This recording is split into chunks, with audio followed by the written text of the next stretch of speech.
একটা ছোট্ট গ্রাম, সবুজ মাঠ, খালের টলমলে জল আর মানুষের হাসি খুশি জীবন। এই গ্রামেই থাকত এক অদ্ভুত লোক, সবার কাছে পরিচিত মুছওয়ালা মোটু নামে।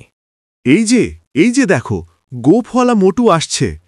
গোফে এত তেল মাখছে, মনে হচ্ছে আলোর মতো ঝকঝক করছে।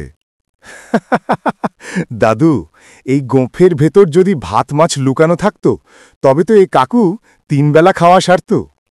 এই যে, তোমরা দুজন হাসছ কেন? আমার গোঁফ দেখলেই তো তোমাদের সম্মান জানানো উচিত। সম্মান? ওরে মোটু, সম্মান তো কাজ আর আচরণে হয়, গোঁফে নয়। হ্যাঁ কাকা, এই গোফ দিয়ে কি তোমার মাঠ চাষ হয়, গাছ বড় হয়, নাকি খেতে ভাত জোটে? তুমি কি জানো না, গোঁফ হল পুরুষের আসল গরিমা। এই গোঁফই আমাকে আলাদা করেছে। আলাদা করেছে বটে, কিন্তু তা হেসে হেসেই। দেখছ না গ্রামে সবাই তোমার পিছে মজা করে? ঠিক তাই, গতকাল তো পুকুরঘাটে এক ছাগল তোমার গোফ কামড়াতে গিয়েছিল, সবাই হাসিতে গড়াগড়ি খেল।